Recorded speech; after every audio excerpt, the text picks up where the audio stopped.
lecture in the series, and of course it features Dr. Vince Diaz from the University of Michigan.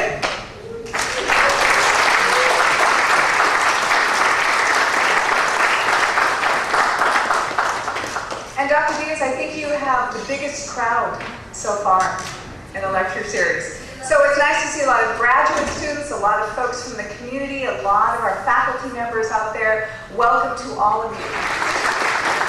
And to all the rest of you, welcome again. At this time, I would like to welcome Dr. Underwood to the podium to introduce our very special guest speaker, Dr. Underwood.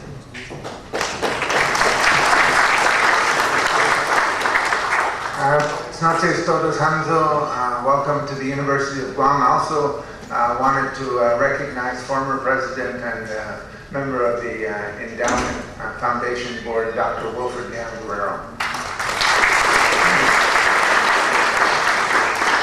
He was my boss when I was academic vice president. I still call him boss. So, you know, that's and he was an excellent leader for the university.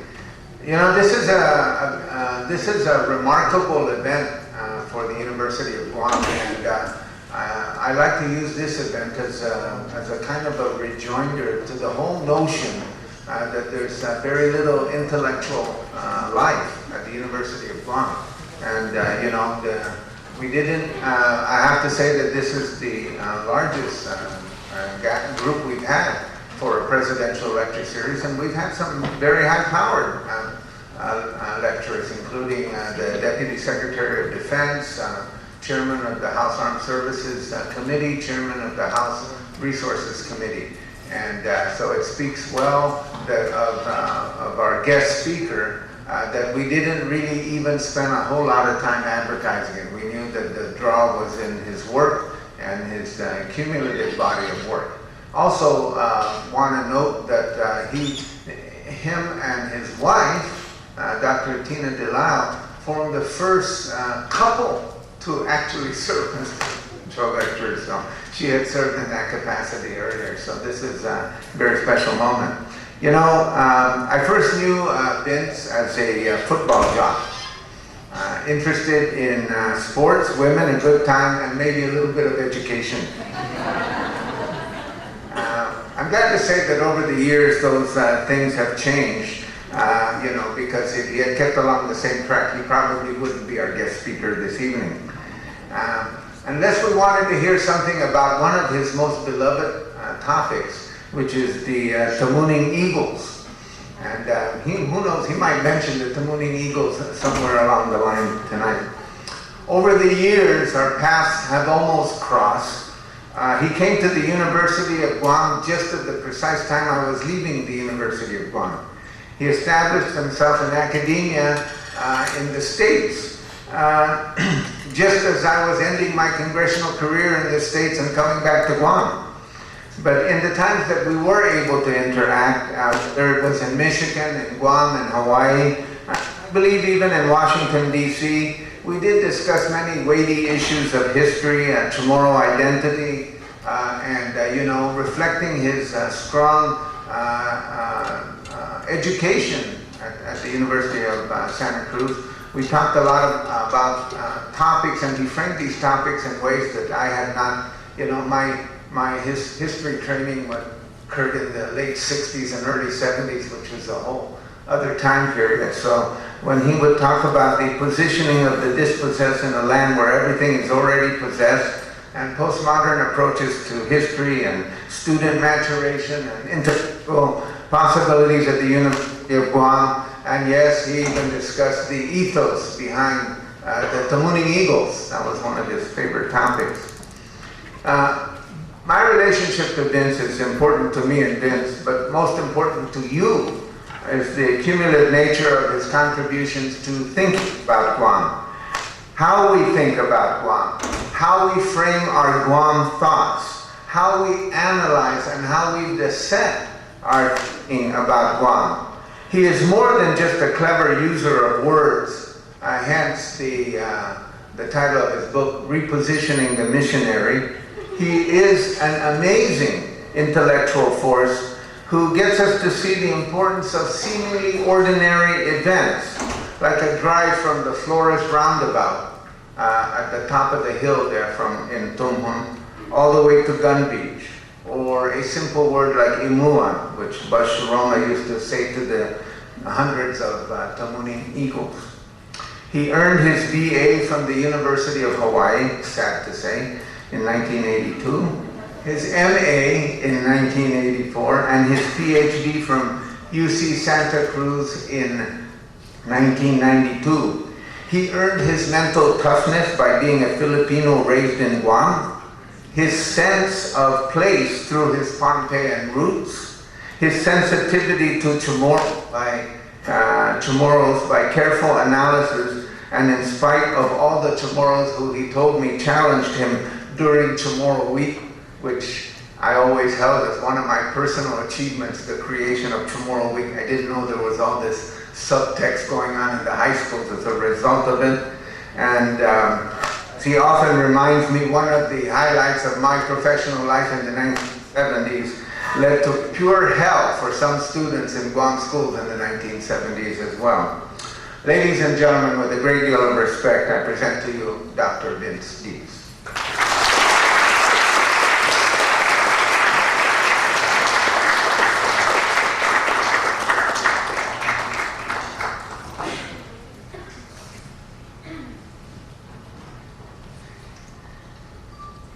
Damn.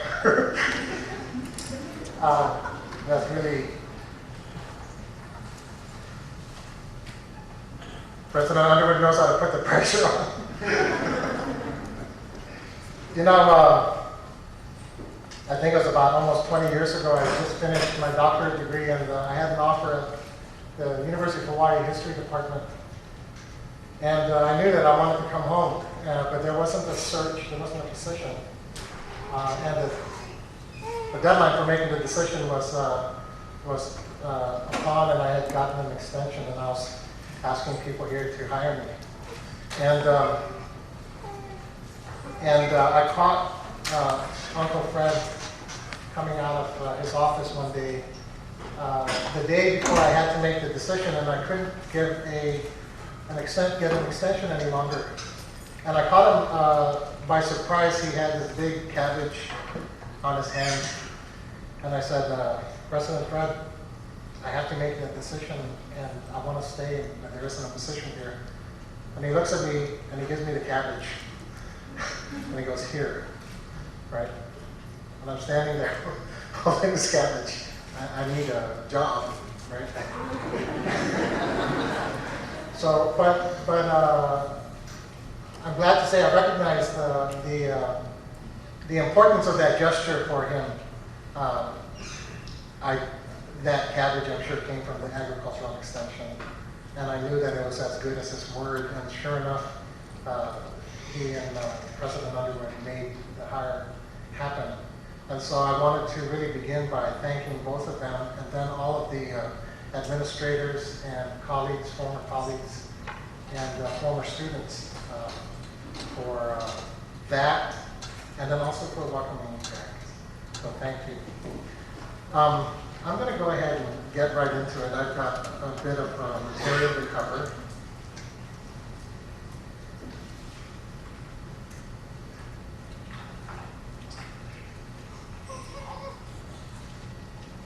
And President Underwood asked me to present repositioning the missionary, but what I think I'm going to do is give a very, very brief summary, synopsis, and spend the rest of my time, shall we say, repositioning the canoe. And repositioning the canoe for its analytical and political possibilities. Now, to summarize in the barest terms possible, repositioning the missionary examines the political and cultural stakes and the wages, what you can win, what you can lose as a result of some contest. But it examines the political and cultural stakes and the wages of the historical and contemporary effort to canonize San Vittoris, the Jesuit who founded the Catholic mission among the Chamorros in the 17th century.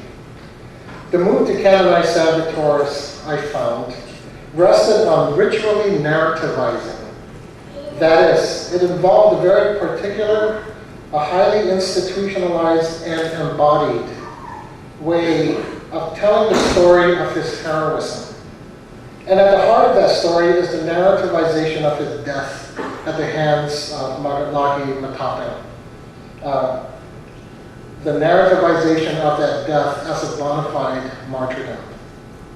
What, I asked, was the gain, what was gained and what was lost for how we get to think about Chamorro and Native culture and history, but also Catholic culture and history, indeed Guam's broader history in such a position.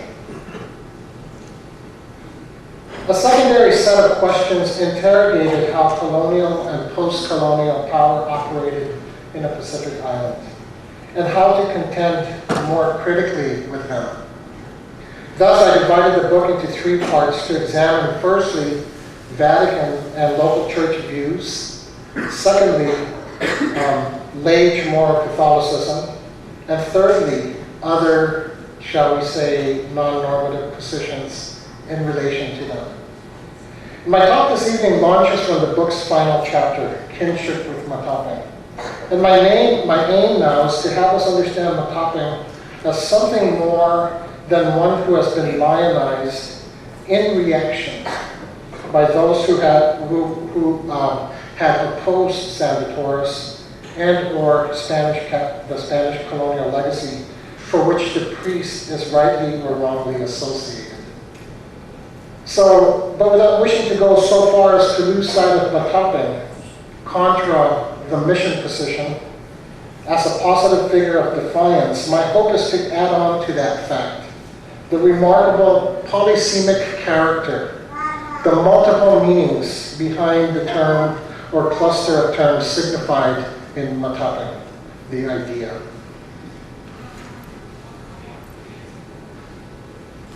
For there is, in certain concepts like Matapang, something quintessentially Tadang, old, ancient, and deep, in time and substance, and wide in circulation, that also has radically liberating possibilities, particularly when any talk about anything contentious in Guam, whether it's some issue dealing with religion or faith, or the military buildup, when these kinds of issues get so quickly polarized.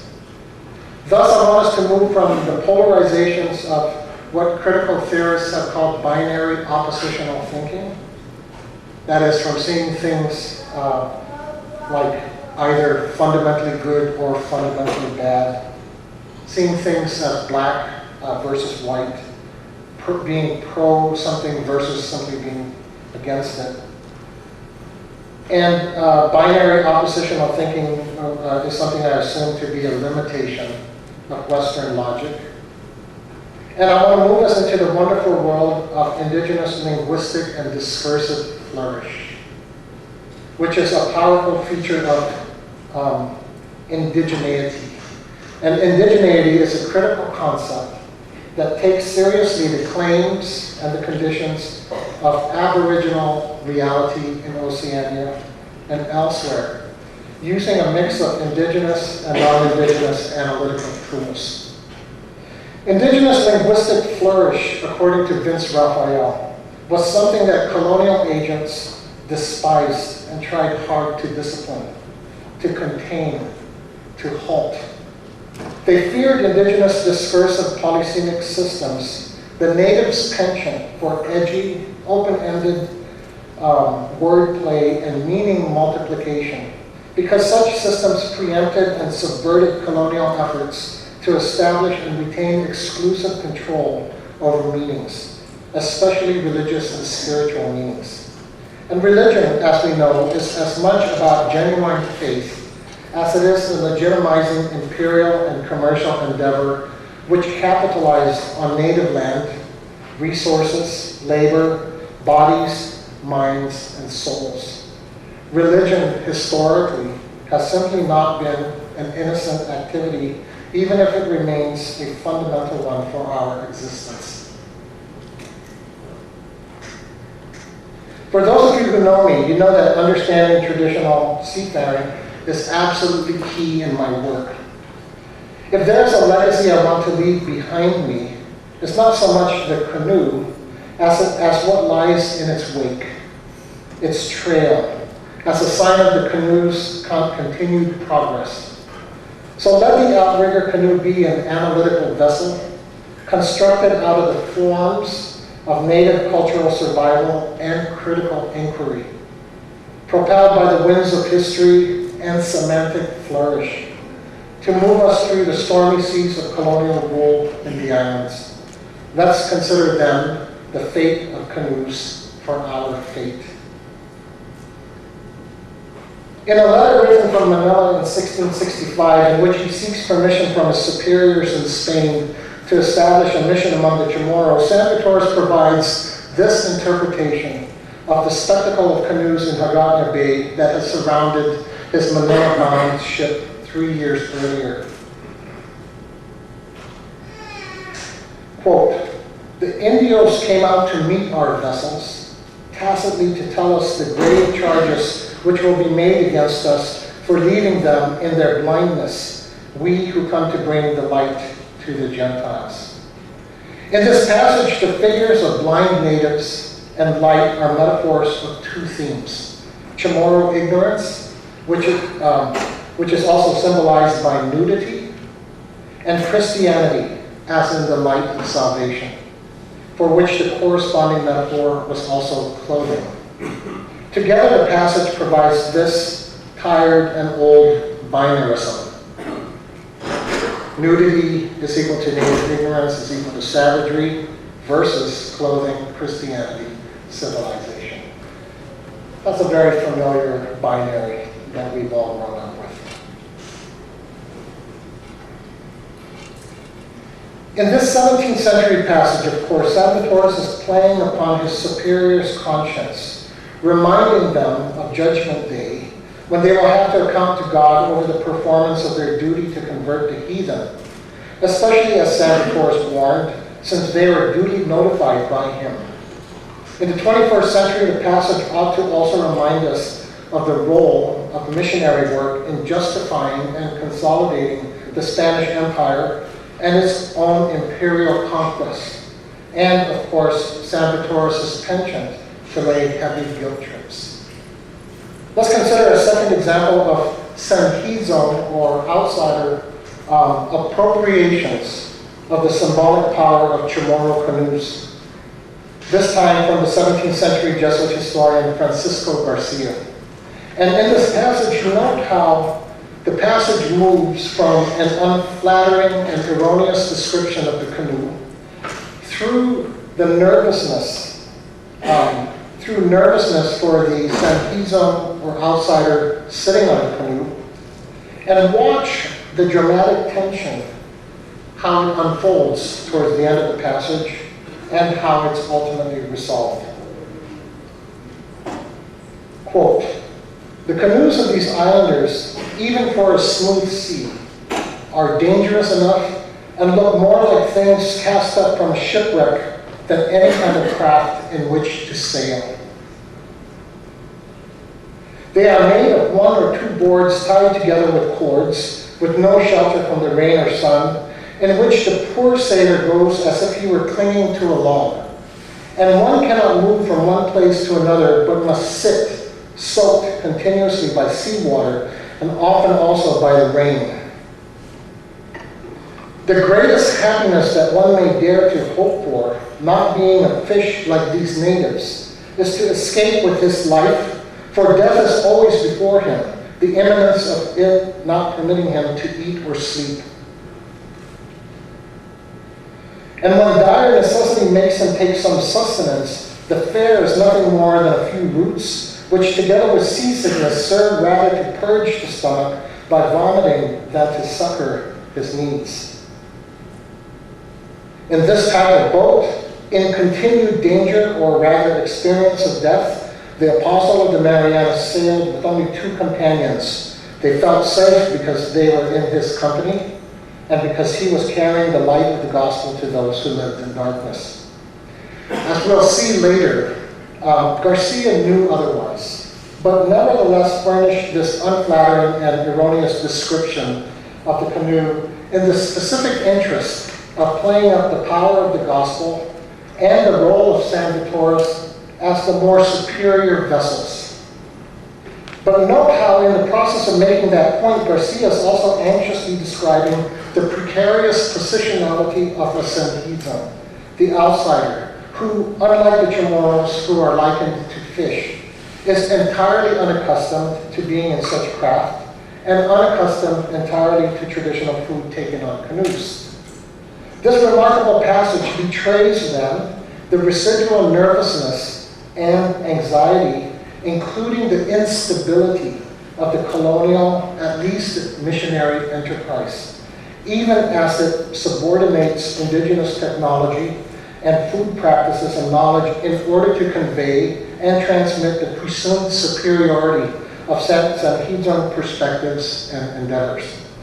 Recalling the earlier passage by San Vitores, Garcia's passage extends the binary that I had given you by repositioning the canoe thus. Native ignorance, nudity, savagery, the canoe is the sign of that, versus clothing, Christianity, civilization, San Vitores.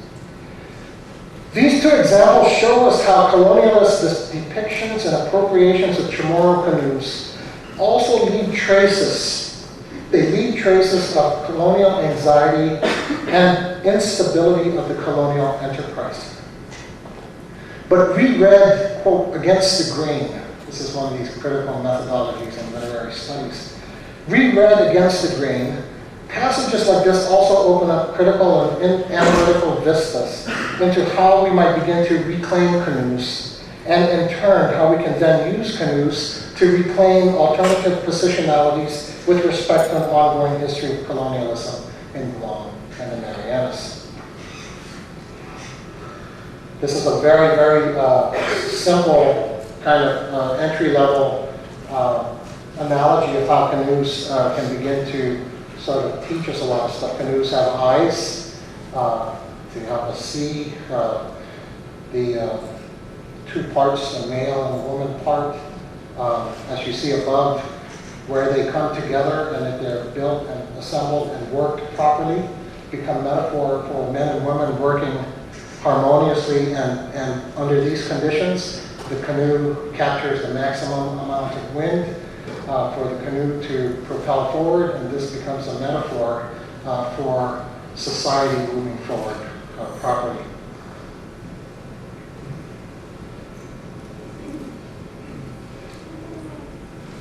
The canoe, literally and figuratively, offers a lot of substance to get us there, and offers ideas for how to think and act accordingly. The cultural and political potency of thinking and acting with canoes is multiplied furthermore when we consider the simultaneously deep and recent histories of the survival and efforts to revive canoe traditions, for guiding specifically indigenous visions for the island's cultural and political futures. Suddenly, everywhere canoes. From the get-go, they swarmed European vessels whose scribe marveled at the design and the swiftness of these crafts, which appeared and indeed flew about their own ships, ships whose presence in the region linked imperial and colonial pursuits that were legitimated by and in turn supported crusading impulses. It was a priest, Fray Urdaneta, who described the Chamorro swarm that met Magellan in 1521. Magellan's purpose was to show the Far East to lie on Spain's side of an imaginary line drawn by the Pope shortly after Columbus's discovery of the Americas. This line demarcated which newly found non-Christian lands could belong to Spain and which could belong to Portugal.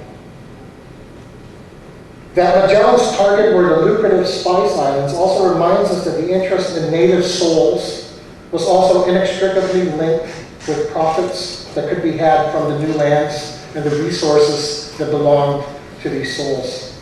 But Spain soon shifted its interest to the Philippines and again sent explorers like Legazpi to claim those islands. Legazpi's stop in Guam in 1565 was similarly purposed and ritualized. He claimed crown ownership of Chamorro lands by planting the flag and celebrating Mass on the beach. In Guam, Legazpi also discovered, quote, an unusually large canoe house that was cruciform in shape. And even the remote chance that the first Mass held on Guam may very well have also taken place in a large cross-shaped canoe house is sufficient to remind us that whether we like it or not, Christianity didn't simply displace indigenous institutions, but more accurately, indigenous institutions were inserted into its body in ways that preempted the missionaries from enjoying full and exclusive control and ownership over its cultural and spiritual meanings. Likewise, the stronger possibility that the Kamalan in Santa Maria and Kamalan refers to a canoe house should also give us pause to consider the depth of indigenous investments and legacies in the local manifestation of our Blessed Mother. In any case, in time, as we have seen, the accolades gave way to denigration, to unflattering and angst-filled descriptions of canoes. By the time of the Chamorro-Spanish Wars, for example, the accounts include the record of destroying canoes to prevent rebels from using them either to flee or to summon allies. The accounts also bemoan the use of canoes as shields. Canoes may have also been used as coffins. Europeans also complained of native duplicity in transactions between canoes and ships, and treachery, as when canoes were used to lure priests and soldiers into the water, where Chamorros felt they had a tactical and martial advantage. Clearly, the priests and the soldiers did not feel comfortable in canoes, as we saw earlier, and this is why they vilified them. But let's continue this brief inventory of the significance of canoes in the mission story.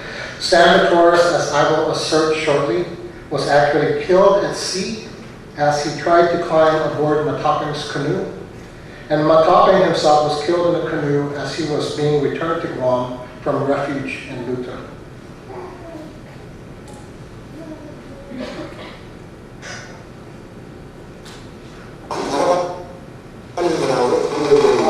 More generally, seafaring culture informed culture and identity on land. One possible origin of the term Chamorro is the phrase "Cha Nulu," do not use your rudder anymore, which dates to the earliest days of contact when Sanhizon vessels entered these waters and were pointed out dangerous shoals and reefs.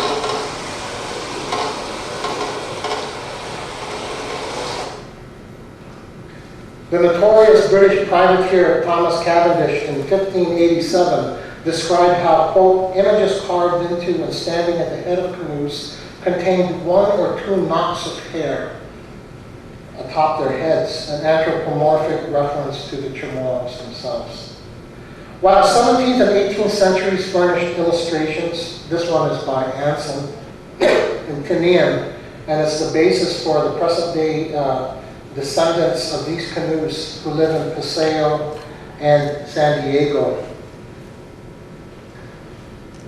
The sign which many of you have seen, and the newest one, the Chetlu, which is much bigger than the sign built by the Chetlu Incorporated group in San Diego.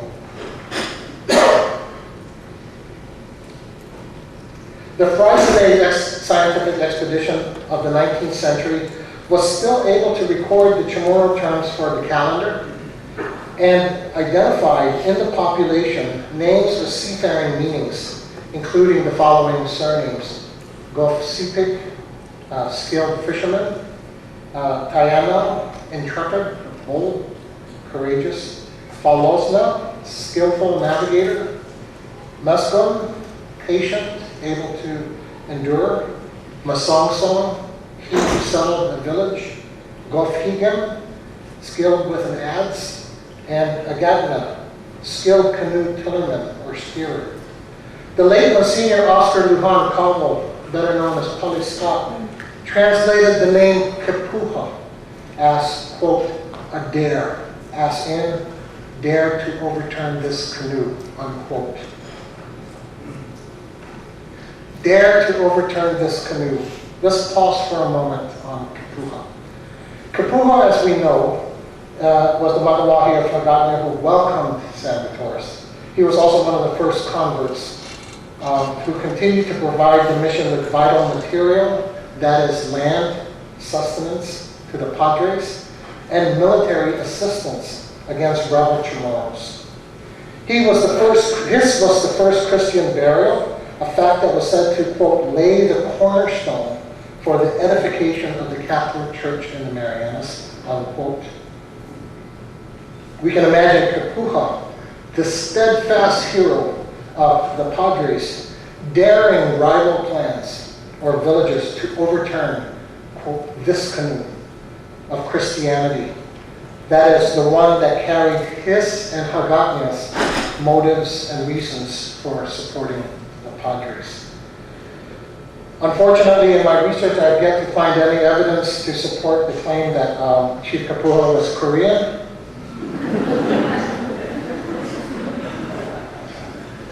I'll let that settle in for the next wave. Let me cover just two of the many more examples of how the canoe has served a powerful metaphor. In the mid-20th century, Father Julius Sullivan's 1957 History of the Church in the Marianas likewise invoked the image of seafaring, albeit indirectly, when he characterized the arrival of the American missionaries in the early 20th century as, quote, a fresh breeze to lift the drooping sails of Spanish culture in the Orient, unquote. That breeze for Sullivan, an American Jesuit, was the reconsolidation of civilization in American terms, which in the post-World War II Cold War era involved making Guam, quote, an outpost against communism, unquote. Filling the sails of American colonialism in the 20th century, Sullivan updates the binary opposition thus.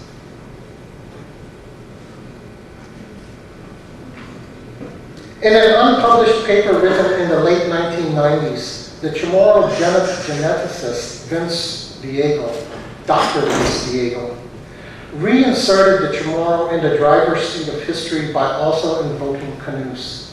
Writing explicitly against the lingering tradition of Sanhedrin historiography and anthropology, which he said, quote, perpetuated the repugnant claim of Chamorro docility, of docile Chamorro in Guam's history, unquote, Diego offered an extended analysis of the Chamorro concept of matacne as, quote, the proverbial sails of the prowess of Chamorro agency, quote, whose fundamental character, he explained, quote, was never lost across the turbulent course of over 3 centuries of antagonistic interaction with Western powers, unquote. And I'm going to return more fully to Diego's analysis in a while, but only point out, of course, that for Diego, sails are a potent metaphor for the Chamorro concept of matacne, which in turn propels the canoe as the potent metaphor for the persistence of Chamorro agency. With such an enduring legacy, it should not be peculiar at all to consider the canoe as a particularly heuristic, useful device for analytical but also cultural and political purposes. Thus, I argued in repositioning the missionary, the elevation of Salvatoris to the church's highest altars can be viewed as a vessel, for better or for worse, that also carries and circulates the political story of Chamorro cultural survival. To see Salvatoris as such is to apprehend abstract and complex processes of cultural transformation through ideas and material furnished by colonialism and imperialism, but not without residual costs.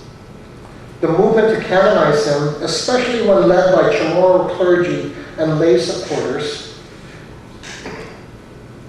gives witness to the messy ways that indigeneity rearticulates itself by indigenizing, we can now say by navigating, the local and the global. Even if that story is also about historical attempts by outsiders to transform natives in European and American self-image.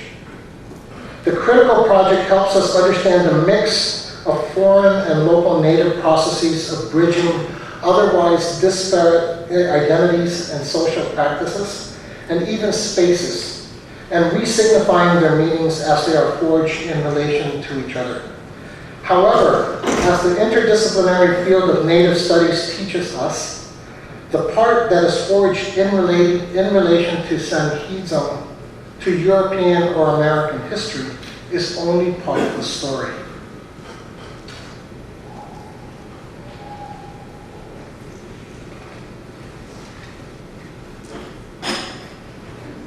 The other part can be accessed in the cultural and political possibilities of re-signifying indigenous terms. And I want to use here Matapan as that example. And we can imagine the re-signifying, the changing of the meaning of Matapan as a twofold process. The first step is to displace momentarily Salvatoris as the principal sign in favor of native perspective and reality, so that the new protagonist is Matapan. The second step would be to appreciate Matapan in native discourse, that is, in terms of how it has and how it can be understood and comprehended in indigenous ways. The first reverses the negative representation of Matapan in diabolical terms as contained in church narratives. The reversal renders Matapan a hero, implicit in the sarcastic title of what David Sablon insists is nonetheless a realistic rendition of Salvatoris based on written accounts. This was a painting he did with that caption that was not, that the late Archbishop Thornton didn't like. He said it belabored the tragic and ordered it removed. This move, this lionization, this valorization of Matapan is what we started to see in relation to the effort to canonize Salvatoris in the 1980s. And it is also telling in this history that one of the first Chamorros who felt absolutely no hesitation about such a reversal was none other than Reverend Joaquin Sablon. And maybe he could do this because Sablon, as the first ordained Chamorro Protestant minister, as a Christian, was of course Chamorro, but not Catholic. Chamorro Protestantism, as Robert Underwood has reminded us, is a Chamorro political heritage that has yet to receive sufficient historical and cultural analysis in Guam's history. There's the beginnings of good studies. Bill Pesha's master's thesis in Micronesia Studies, Polyaric has written about Protestantism in Guam, but this is something that is really under-examined. In his published memoir, Sablon singled Matapan out as a true hero for Chamorros, though I should point out that he did not print anything derisive about Salvatoris. He was respectful. Sablon's is perhaps the earliest Chamorro lionizing in print of Matapan, the arch nemesis of Chamorro Catholicism. Sablon called for a statue of Matapan to be placed in Pagania, which unfortunately for him, and rather tellingly, is already occupied, of course, by Kepuha, the staunch Catholic supporter. Though I wonder if the emplacement of that monster Sinahi on Kepuha is a bid to make him more Matapan. Or at least a reminder that he was and still is Chamorro for his staunch support of the Spanish. Now, to be sure, the Sinahi and Kepuha also signifies how far we've come from the days when public expression consisted of a monster bow tie on bare rock. Whatever the case, Savant's position as a non-Catholic Chamorro Christian reminds us once again that Chamorro Catholicism does not have a monopoly over Chamorro cultural and political consciousness, despite its hegemony over the last 300 plus years. And I imagine the Archdiocese saying, we knew that. Who knows know that? The resignification of Matapang exemplifies what Chicana feminist scholar Che Chela Sandoval has coined, quote, an oppositional consciousness, unquote. An oppositional consciousness towards hegemonic formations. And in Guam history, Chamorro oppositional consciousness has rarely expressed itself publicly since the 17th century Catholic suppression of open and explicit opposition to its missionizing project. Though the idea was coined in critical studies only a couple of decades ago, Chamorros and many other natives, and I think here first and foremost of the Maoris of Aotearoa, New Zealand, Chamorros have codified such behavior for centuries, if not millennia. And here's where we can return to Vince Diego's analysis of Matapang. In the aforementioned paper, Dr. Diego argues that violent encounters between missionaries and key Chamorro men, such as Magalahi Hurao, in the 17th century were right occasions for triggering Matapang. Think about the late Angel Santos scaling the fence and other members of National Chamorro and getting into it with the military police and Chamorro military police at that. Anyway, for Diego, Matapang is a Chamorro form of aggressive boldness and courage, of defiance, in defense of one's cultural face and property. He writes, Matapang is, quote, a person who stands up for himself or herself with a certain fierce or staunch determination, and which is encapsulated by the modern slang attitude, unquote. Thus, he continues, quote, a woman who stands up for herself with attitude would be described as Matapang. Alternately, it may be the courage to stand your ground under not so favorable conditions, unquote. Diego elaborates, Matapang operates in synergy, that's his word, with two other Chamorro core values, emok, which is like but not fully coextensive with Anglo meanings of the term revenge, unquote, and manhihita, which is, quote, an understood form of active solidarity, captured in the phrase, we are in this together to the end, unquote. Thus, we might say the cultural code of Matapang is also a political or a potentially politicized cultural prescription. And here we can animate, some of you might remember the logo of the Commission on Self-Determinations has the logo of the canoe on the wave. And I think we can animate that image with Matapang. Though in writing about Matapang, Diego had leaders like Hurao in mind, we could also very well include Magalahi Matapang in that cohort. The deadly confrontation between Chief Matapang and Salvatore should already be known to most of you.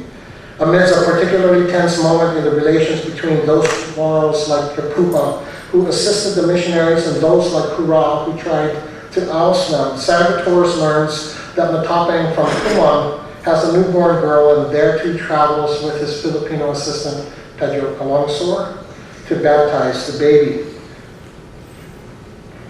To be sure, some of the sources say that the child's mother requested for the baptism, but don't have details about that claim. Anyway, in the historical record, Matapang is perhaps the most infamous apostate. Apostate is the natives who were converted but who backslide, who slide back to pagan ways. And this is why Matapang is no good in the missionary perspective, the missionary position. Indeed, Monsignor Poliscott, the Chamorro priest who is credited with reviving the effort to canonize Salvatores after World War II, was not, and I can't emphasize this enough, was not a fan of Matapang at all. He called him a coward. He called him a coward who could not even kill Salvatores himself, unquote. In the official narrative of the canonization proceedings, Salvatores persisted against Mataping's explicit wishes to baptize the baby, and did so in the presence of Mataping's villagers, especially the children. Defied and disrespected in the presence of the children no less, Mataping, we might say, synergized amok, revenge, and manhihita, solidarity, by calling upon Hirao, not to be confused with Hurao. Compelled by Matacnia, they first killed Salvatores' Filipino assistant Calongsor, then Salvatores. Now, Calongsor himself may well have been Matacnia, even if he wasn't Chamorro, for his behavior also seems to satisfy all of Diego's requirements. At the very least, Calongsor was certainly not Mataping, but he was Matapang. Let me explain. In Tagalog, Matapang, without the glottal stop with the Chamorro Matapang, and featuring an accent on the first syllable, means bold and courageous. Pretty much the opposite in valuation and meaning of the Chamorro Matapang. If, and this is a big if these are one and the same lexical items, with variation coming from time and distance, and different in time and distance, then the difference in the semantics between the two terms may well be the specificity of mission history in the Marianas. In other words, if this interpretive and political position is correct, the position that valorizes Salvatores did so by reversing and devaluing the original meaning of Mataping. For, after all, to have a model for sanctity, one needs its diabolical opposite. This is why I claim that the narrativization of Salvatores' heroism is predicated on the demonization of Mataping. Henceforth, would Mataping come to be something that nobody would care to be associated with unless somebody wanted to make an opposing point. But this view of Mataping is, of course, just one perspective.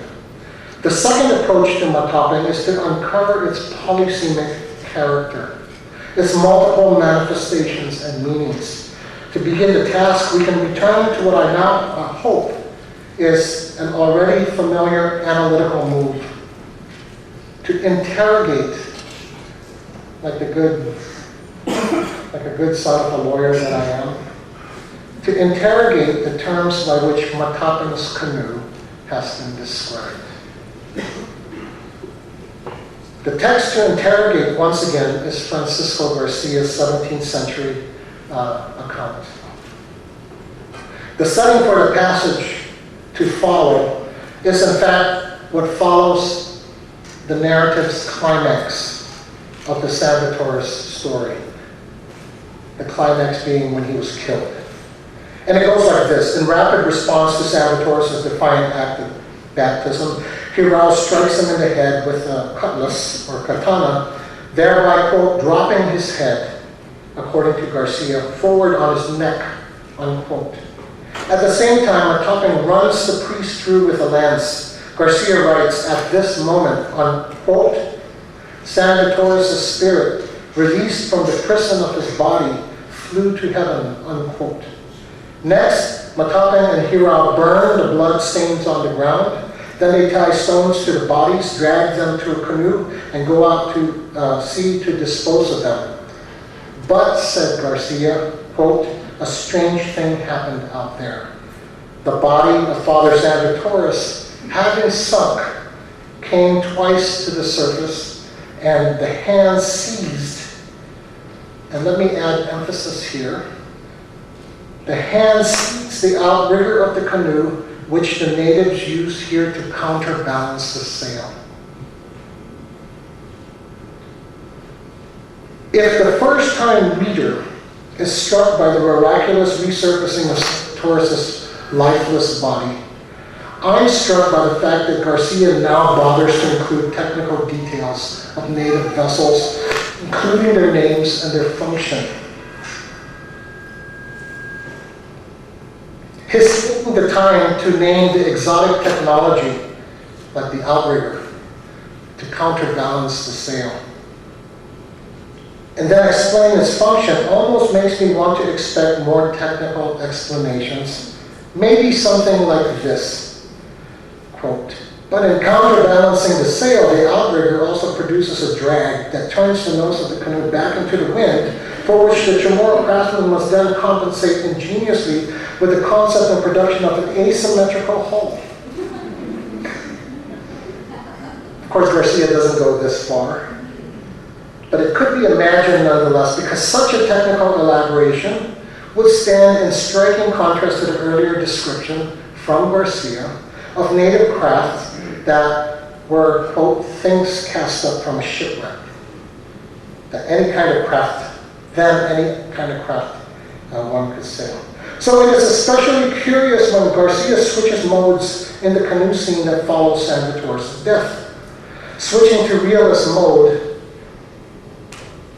is also curious because the cost to canonize San Vitores was itself saturated with the miraculous, with what his hagiographers called auspicious signs, associated from his childhood till his death to after his death. And these auspicious signs, of course, signal, quote, God's hands in the servant's life and death. Providence, the role of God in everything that we do. And if the miraculous is what is needed for the canonization, why switch now to realist mode? Why bother to point out the technical details by naming parts of the canoe and their function and how they played realistically in an equally realistic and remarkably graphic and chilling passage, such as this next one that occurs in the text? Garcia, to the body coming up. Matapang is alarmed. Twice he loosens the grip with a stick, but the body rose a third time and grasped the stern of the craft where Matapang was stationed. By now he was so frightened and aghast that he did not know what to do. He wanted to throw himself into the sea, believing that the father was going to climb into the boat. Here, the details multiply as the drama crescendos in a second climax in the narrative.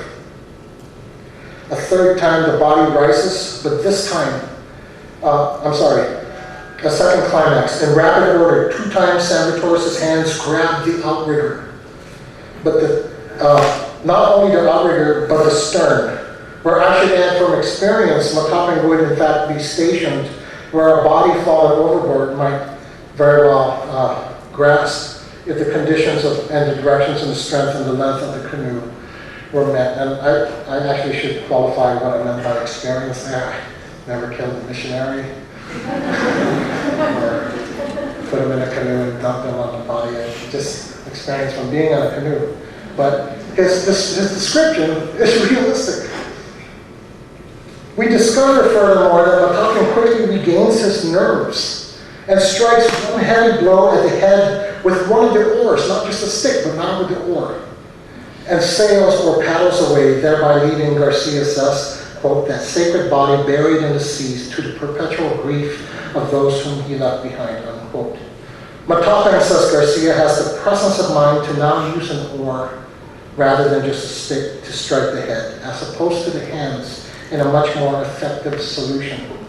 But perhaps more striking in and for the realism of these details is their plausibility and thus their believability. San Vitores may very well have been alive. And maybe Matapang himself realized it quickly enough after the initial shocks of the water. Isn't it just possible then that San Vitores was still alive and that the calm waters of Tumon Bay jolted his own shocked body to action? Maybe even autopilot mode?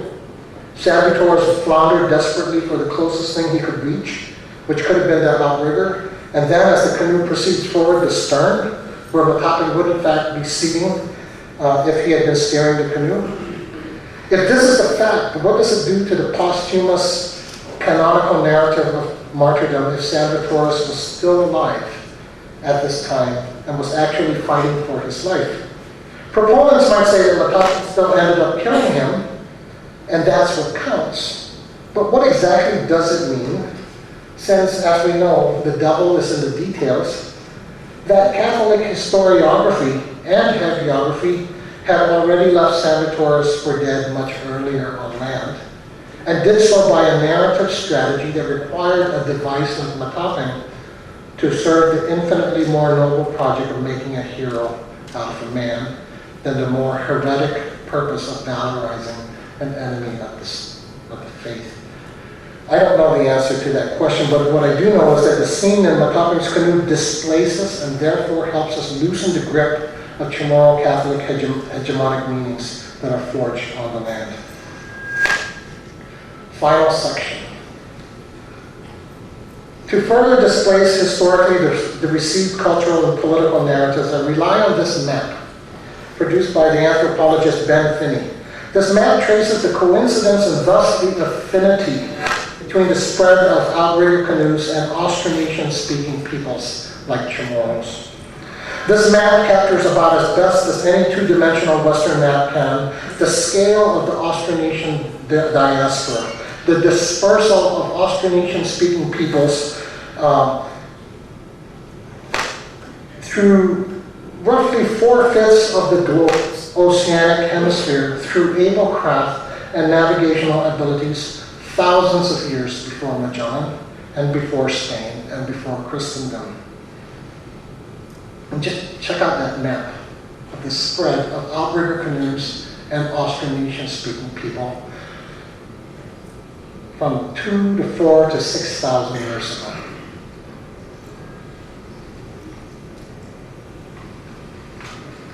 This map also illustrates the remarkable historical and or temporal and cultural depth to this geographic reach of our ancestors. And one of the ways we can access that depth is through terms like Matapan. The map, in other words, points us in the direction of an older and wider world from and with which our respective local forms continue to have deep affinities, even if we have to rediscover them. Really quickly,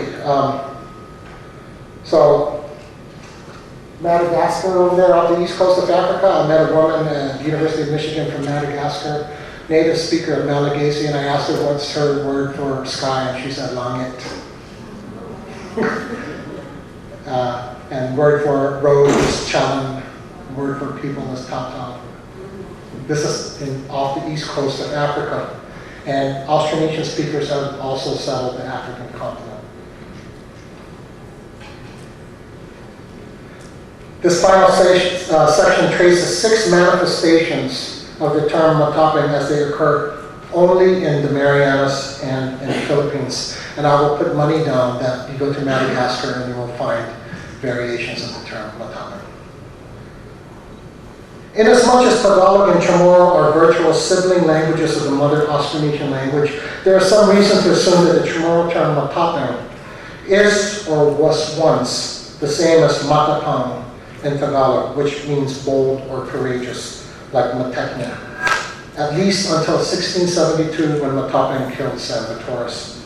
While there is no doubt that Tagalog and Chamorro are sibling or cousin sub-branches, there is no consensus on the question among linguists about the exact relations of the terms, particularly on the question of whether or not the Chamorro term is borrowed from a Philippine language.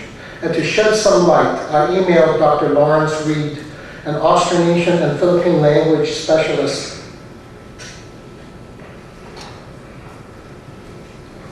I started my letter by saying he probably didn't remember me, but I had taken an introductory linguistics class from him 30 years ago, and was now wondering if he could explain the relationship between the Chamorro and Tagalog, Matapan and Matapang.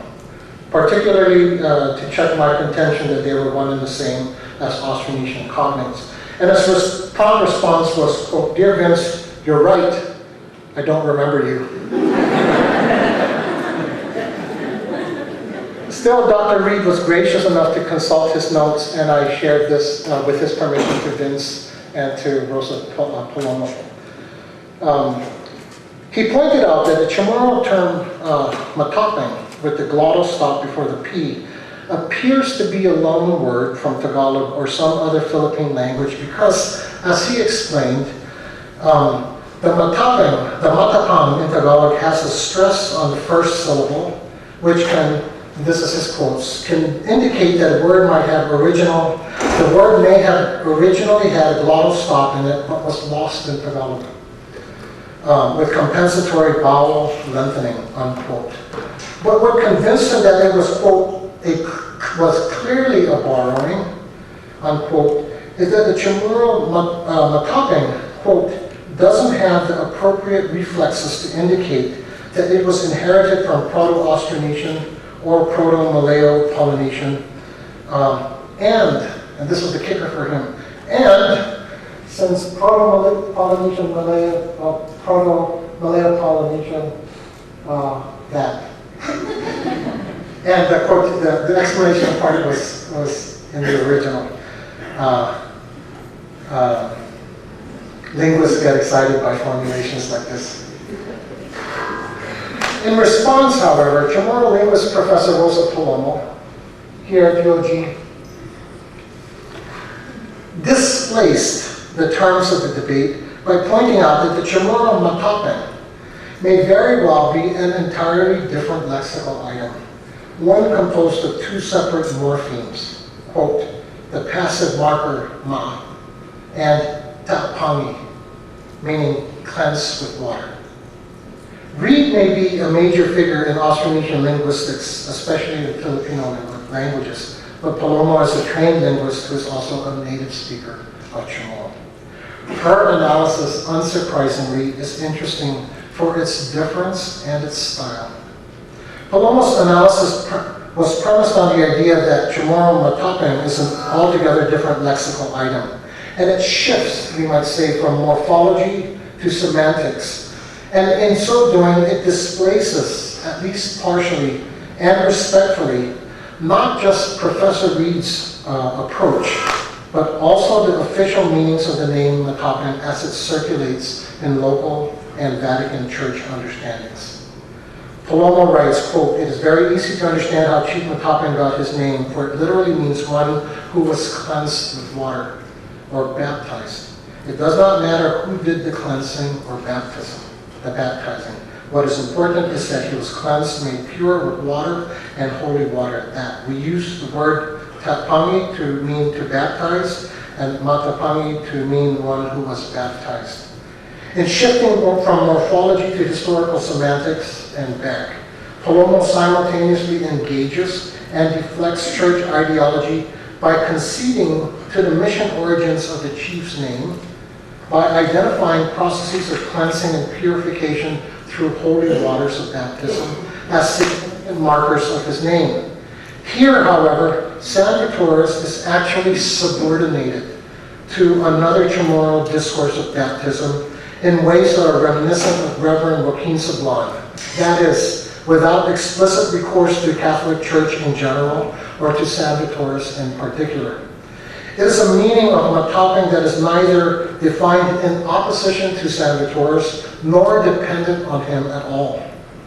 Also, it's interesting that this Chamorro linguistic operation employs the passive form ma as a passive marker to assert Chamorro agency.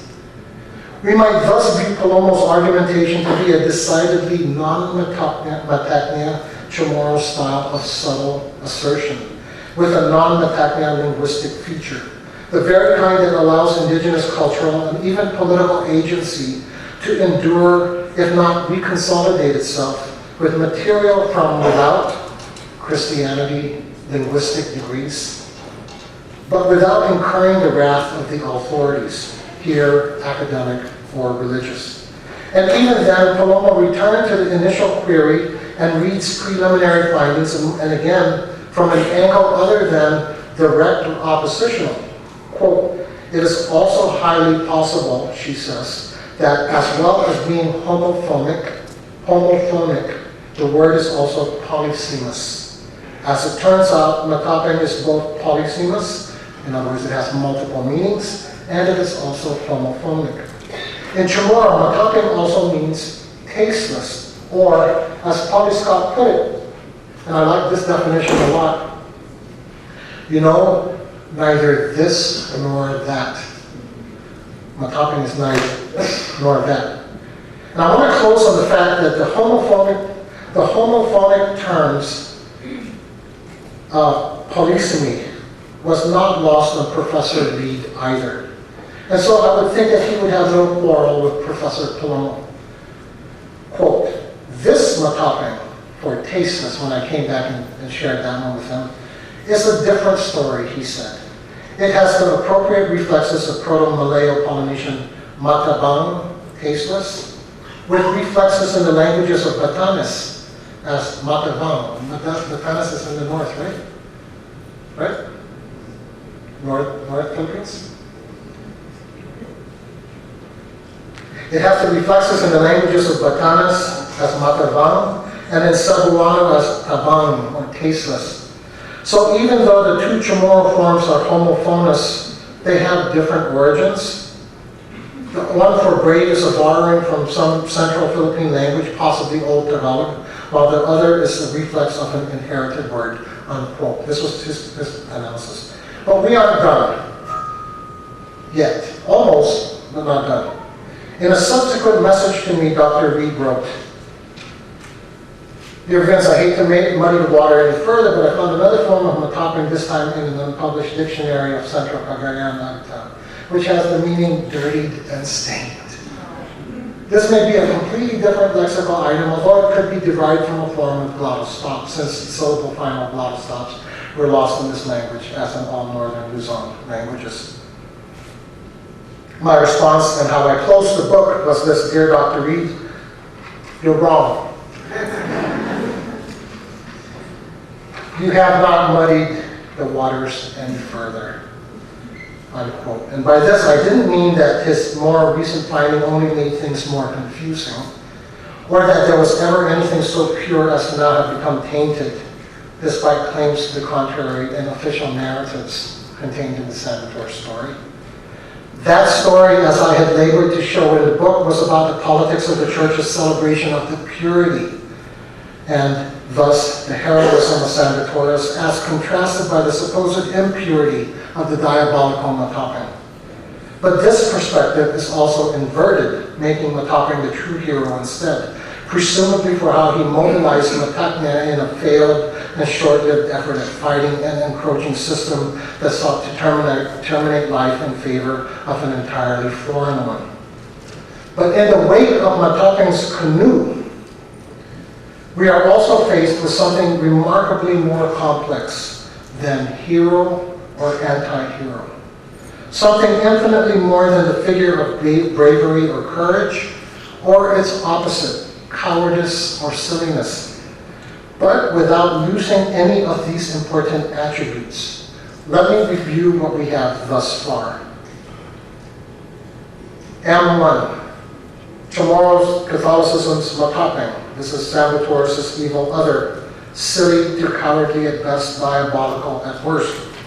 M2, Tagalog matapang, bold, courageous, possible original meaning of M1, which, if so, was inverted and devalued, demonized.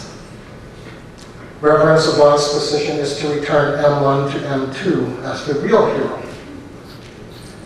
M3, Chamorro Matapangi, one who was cleansed and purified. As a specifically Chamorro concept, it is an entirely different lexical item from M2, but is still associated with M1, signifying negativity unless one disengages it from its Spanish Catholic signification and returns it to its original Chamorro meaning. M4 and M5 is the Chamorro matapeng, or Batanes matabang, or Cebuano tabang. This is taste. Polly Scott's neither this nor that. And then M6 is the Central Cagayan matapeng, dirty, stained. Professor Reed's muddy waters. Thus, from only one corner of fairly old Austronesia. We have 6 forms of mataping whose combined meanings signify positivity and negativity, courage and cowardice, purity and contamination, and finally, a flat kind of neutrality glossed as neither this nor that, which is to say, neither of any of the above. It should be pointed out furthermore that the idea of being neither this nor that means that it could be something else altogether. Following Western logic, then, one might interject that insofar as mataping is simultaneously something and its opposite, the math people will like this, and it's also neither something and at the same time everything,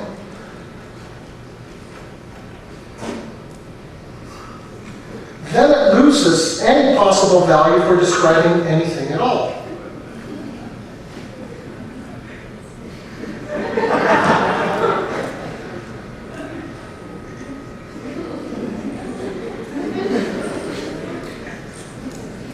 And if this is the case, it might be also interjected that the concept should be just tossed out altogether for not being useful or meaningful for describing anything specific. I would only agree on the condition that that analysis not terminate there, but continue in adding to the deliciousness of this particular flourish of meanings. If mataping is both something and its opposite, and neither that nor its other, it is also everything and everywhere, and nothing and nowhere at the same time. Just what is this confounding sign or set of signs for thing or no thing, presence and absence, for here, there, everywhere, and nowhere at the same time? And is it useful or useless? Its cultural truth and therefore its analytical and political utility, I would argue, lies in its agility, its agile character, its ability to shape shift, as Native Americans say of some of their most powerful entities, according to the specificities, the specifics, and the needs of time and place and situation, even if it occurs or is found through canoe travel, I might add, in many different places throughout time.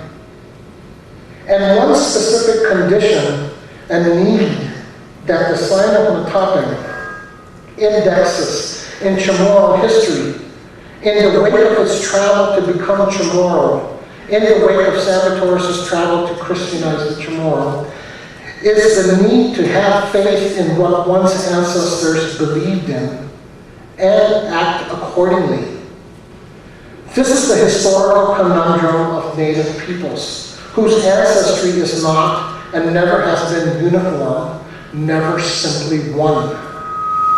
We are, if I might prevail upon Chamorro manifestations of being Matagna as universal symbols for indigeneity, simultaneously Kekuha and Matapang, and simultaneously Matapang and Matapang, Tapangi and Tavangi, here, there, everywhere, and nowhere at the same time. Note the difference in my use of and rather than or in the listing of these formulations. Not binary oppositions, but supplementarity. Not either or, but cultural and political range. This is the remarkable logic of something that is polysemic in its multiple and particular existences and expressions. The occurrence of mataping in only at least 6 different linguistic and discursive sites also tells us something profoundly particular and at the same time universal about its lexical and semantic realities.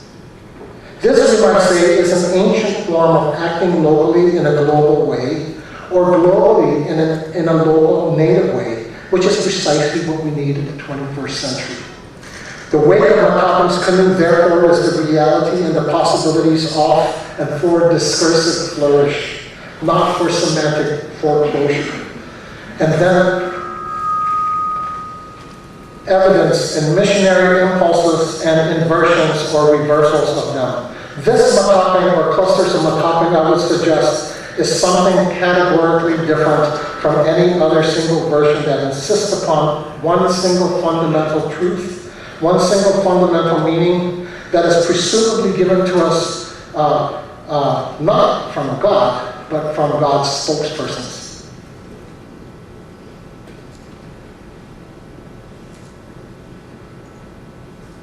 For all its aggressive interrogation, repositioning the missionary does not fundamentally oppose the missionary position or any of its inversions, and it dismisses none of them.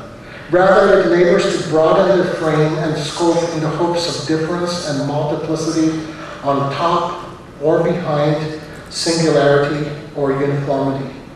Hence, to understand Macapang as a sign or signs of linguistic and discursive flourish, of potentially infinite cultural and political possibilities that still insist upon the specificity of time and place, is to add to the mix another native solution, one that emphasizes remarkable plurality and agility. That's my kind of canoe, the one whose trail I want to leave for the 21st century. Thank you.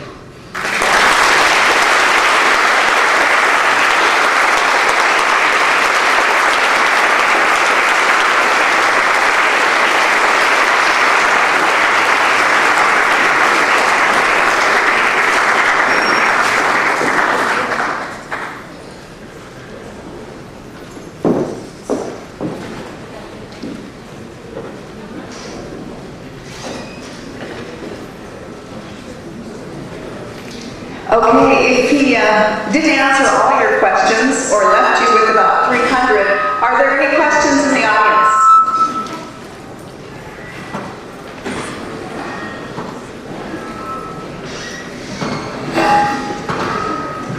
Hi, thank you for your lecture. It was incredibly interesting. I wanted you to go over again when you were talking about the local efforts in the 1980s to canonize Sanatoris, how you said that the elevation of Sanatoris to statehood, what you're talking about, how that in itself is a vessel that carried our political, I don't know, I wanted you to just expound on that a little bit more. Let me begin by saying that in a lot of the history written about Guam, you have a binary. You have people who are either celebrating the mission story in Sanatoris as the best thing that ever happened, or you have a lot of people who are saying that's the worst thing that ever happened, which morals. And in that latter story, in recounting this,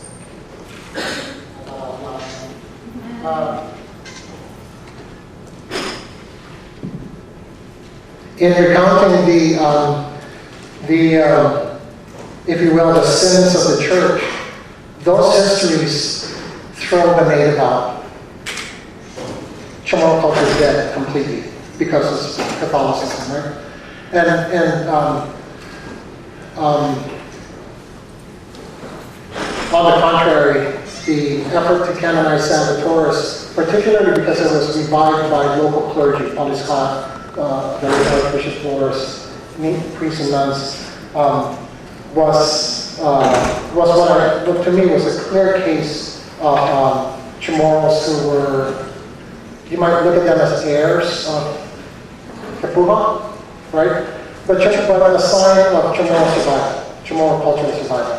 And if you look at Catholic practices and rituals, the Veda, the Sadhu, all of that kind of stuff, you see a lot of Chamorro culture running through that. I mean, people who grew up on Guam know that. So that's what I mean by this effort to canonize Sanatoris also carries the story of Chamorro cultural survival. Does that help?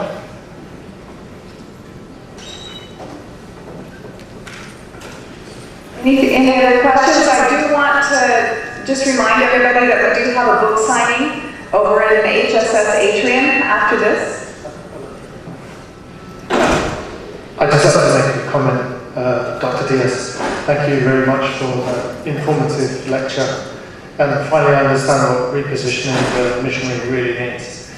I also say, I speak Malay. In Malay, the word for warrior is panglima. So that resonated with me, this idea of pang and panglima. Lima obviously would be 5. And then the other part would be, mata would be eye. So I was thinking about the eyes of the warrior, if you like, or the insights of the warrior to see Matapang as a chief, but also to see him as a leader. Is that also Mata? Mata, yeah. So to see him as a leader, but to lead people through perception, the way that you perceive a reality, or the way that you perceive a future, or the way you perceive the present. And that to me is the challenge with Catholicism and ancient indigenous worldviews, is really it's a challenge about how people see the world. And maybe you could tell us a little bit more about that and how that repositioning would work out. I don't know the answer to that. I think one of the goals that I wanted to have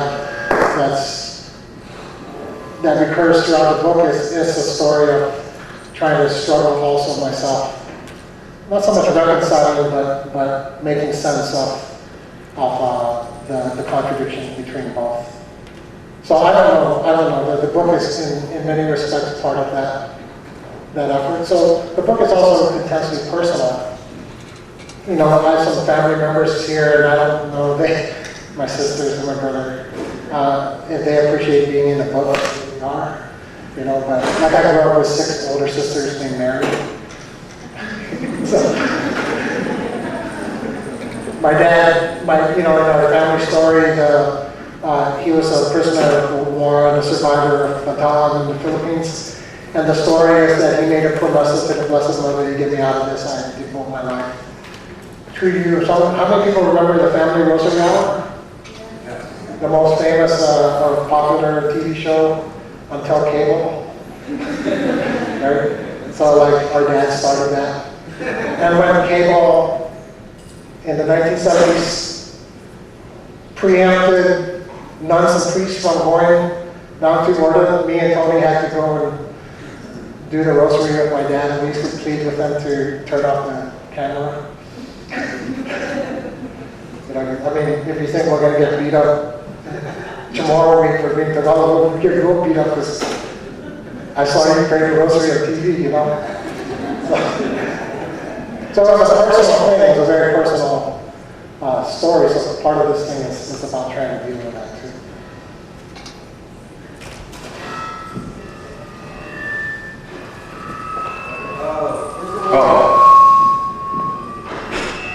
I'm going to let someone else negotiate.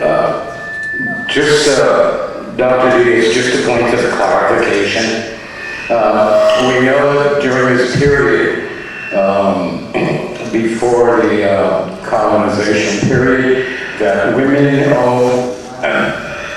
who gave the authority to Kapua to donate a piece of land for the establishment of this church, which, houses the basilica.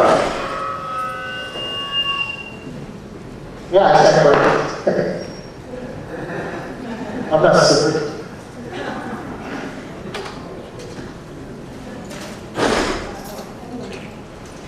Welcome home. Yes, sir. I've told history of Guam for over a decade here, and I always ask a morality question. If you were tomorrow of the Shout social group at those times, would you have supported the Spanish or resisted the Spanish? Not necessarily kill anybody, but would you, what side would you have been on? They're trying to teach it so it would not be binary.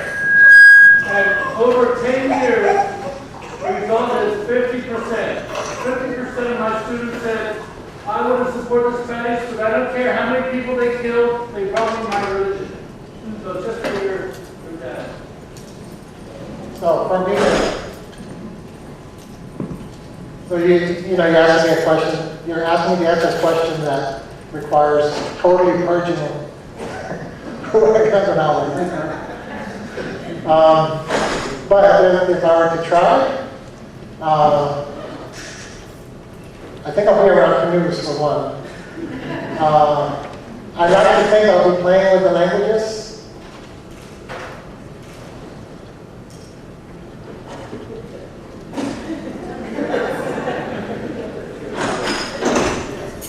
Maybe this and not that. Maybe. Hi Vince, I'll rescue you from your liminal position right here. Hi Vince. I think we need to remember as we talk about strategies of survival that we're talking not about fact, but about storytelling. And because fact is no longer accessible. And so the strategy of the indigenous flourish that you talk about, the subversion of exclusive control, occurs in the space of the inaccessible. And so what we do is we take up that space and play with it the way that the official or dominant stories has taken that space and played with it. So it's learning how to play with that space. That is one of the coups of indigenous survival strategies.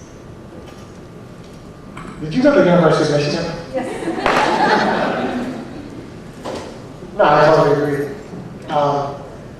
But it's like, you know, I was really aware of how I was answering Dick's question, right? Which was evading it.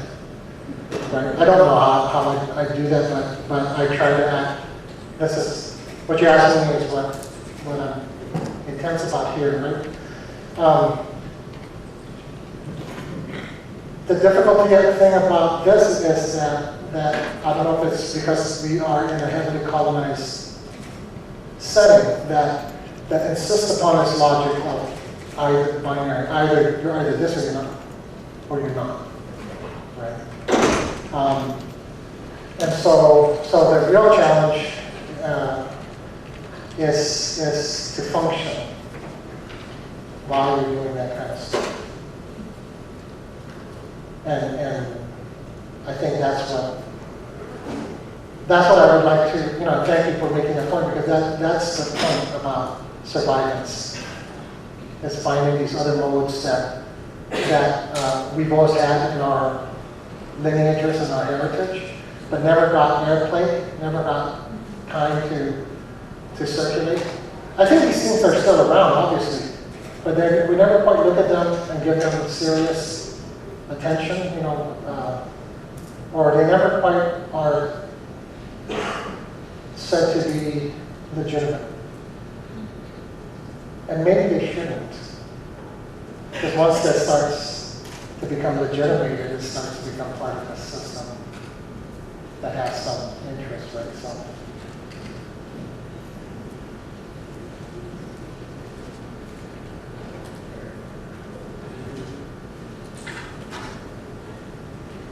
Hi, first of all, I wanted to thank you as a native Chamorro from the island of Guam for writing another book.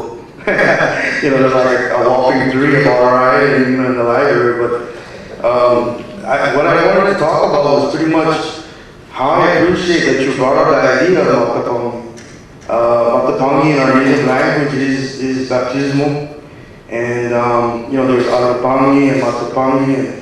And the ideas about Polynesian or, you know, where we originate from as Pacific Islanders, you know, plus imagine through the churches to that book too, so hey, you know, it's a win-win situation, but I wanted to say how I appreciate as an indigenous person from Guam that you even brought it up, because, you know, that's one of the topics you hear at a bar or, you know, so it's good to have a reference. Thanks. Well, I just wanted to clarify, were you saying you're indigenous tomorrow? I'm not, you know, I'm born in Mexico. I'm from the market. Yeah. Yeah, both my parents were. Thank you.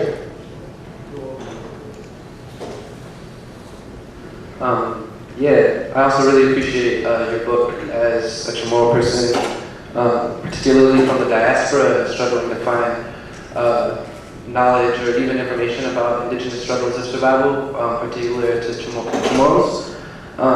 And I guess what I'm interested in is, it seems to me, and I think I'm still trying to grapple with the ideas and the way that you're telling the story. It seems to me that you're embracing the complexity, right?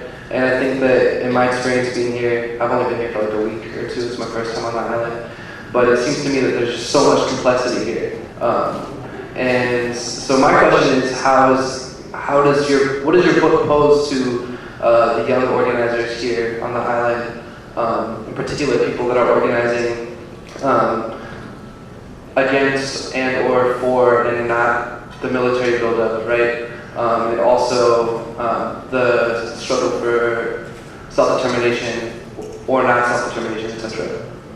I think you have to be Matacna and Madonna. Okay, we have one more question over here, and then we've got one at the wall, and then I would say we should probably wrap it up, and remember, you can talk to him one-on-one at the book signing across the way. I could probably talk to you one-on-one, but I think this question for it's just, you know me, I don't ever look at things as something definitive because there's always, like you said, poly thought and everything, but when you're analyzing this name Matapang for your book, we know that Salvatore's name existed in history before the event of his death. That's recorded. What do we know of Matapang's name before the event of his death? And the reality of the event, is there any commentary to reality of the event and maybe the creation of Matapang for the event and afterwards? Or it's relevant? Yeah, I think this would be a limitation of my own research. Matapang emerges in the mission story. I don't know of any mention of Matapang prior to the mission story. Because he's such an important foil for the story of Salvatore, there was a time when I was really wondering if he even existed as a person. But that was too heretical. So I backed out of that one.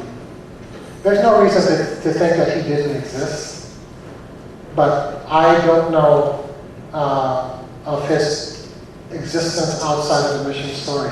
Now, having said that, it's also profoundly the case that much of what we know of Guam's history is through the lens of the mission story. So not just Matapang. Everything we know, especially if it's written, right? Outside of the written sources, we have language and discourse. So it's really, and cultural practices.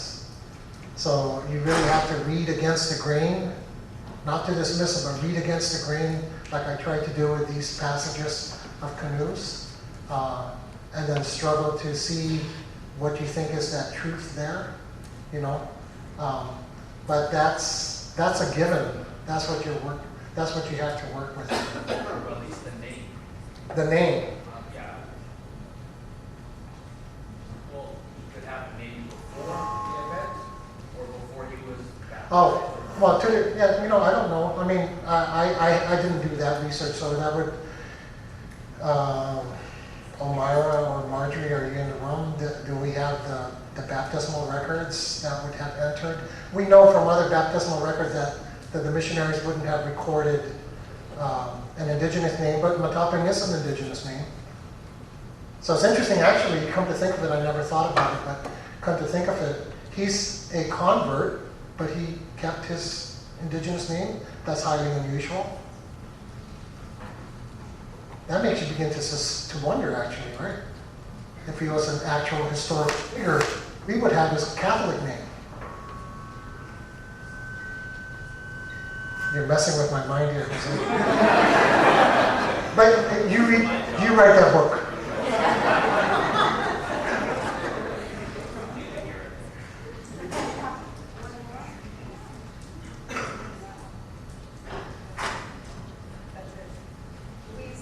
This mic's done. Thank you. I don't mind yelling. I do a lot.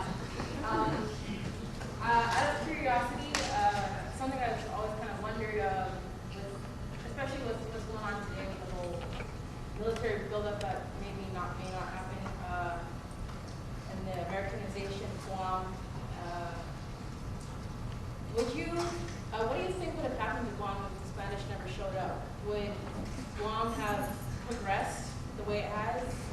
Would we have been taken over by the Germans, the Japanese? Would we have just stayed naked until the Americans came? Of course, that wasn't here, but you know. So what do you think would have happened to Guam if an outside influence hadn't come and changed things up? First man on the moon. The canoes would have made it to the moon. You know, I don't know how to answer that question. I mean, you know, that's a. Your personal opinion. It would have kept progressing until, I mean, we'd be speaking a different language. And I'll be presenting this in that language.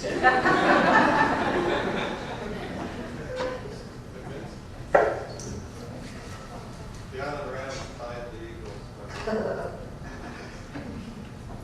Very good. Well, how about another round of applause?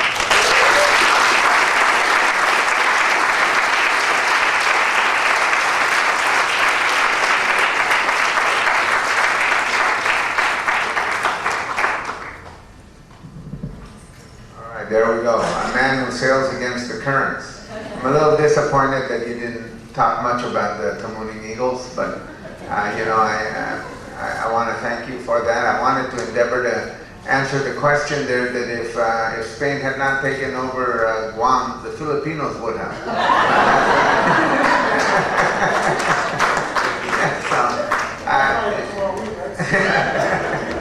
But no, I want to thank you, and I want to present you this. This is a tradition that we have. It's not a canoe; it's a laddie stone, but it does have your name on it, and we thank you very much for sharing your ideas and your perspectives here. Thank you very much.